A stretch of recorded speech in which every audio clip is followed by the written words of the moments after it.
At this moment, we are in the midst of one of the worst governing failures in American history. When all is said and done, it may end up being the worst since the Civil War. There is no country on earth this far into this pandemic that has bungled it this badly. And we need leadership and a leader to get us out of this. But we do not have that leader. We have Donald Trump.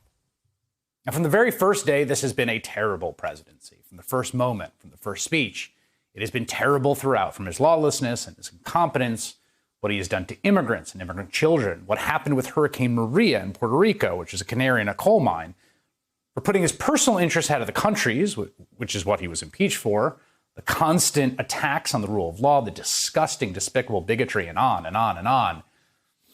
But we have reached a new depth. As coronavirus cases raced back up, the president ignored warnings from his public health experts. That resulted in tens of thousands of preventable deaths. And we're looking at tens of thousands more. Right now, we are seeing our chance as Americans to get back to some semblance of normalcy, the way other countries have with work and school and even sports. We're seeing it slip away because of Donald Trump. We are suffering through the incompetence of a man who took a huge inheritance and squandered it on stupid, glitzy investments and bankrupted his company 6 times because he was not up to the task. If this presidency had creditors, the virus's resurgence this week would have been a default event. Only it is not his creditors who are suffering, it is us.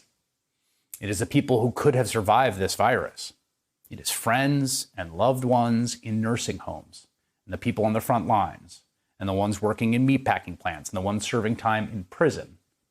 It is everyone who has lost a job and every small business that's shut down. Things are falling apart because of him, and Republicans know it. But all they do is complain about his tone, or they send some passive-aggressive tweets while professing their loyalty. The problem is not his tone. There is not going to be some course correction. Donald Trump does not learn. He is not going to get good at this. He is not going to change. He has failed definitively. And it is an urgent matter of public health, of public safety at this moment, for the president, Donald Trump, to resign.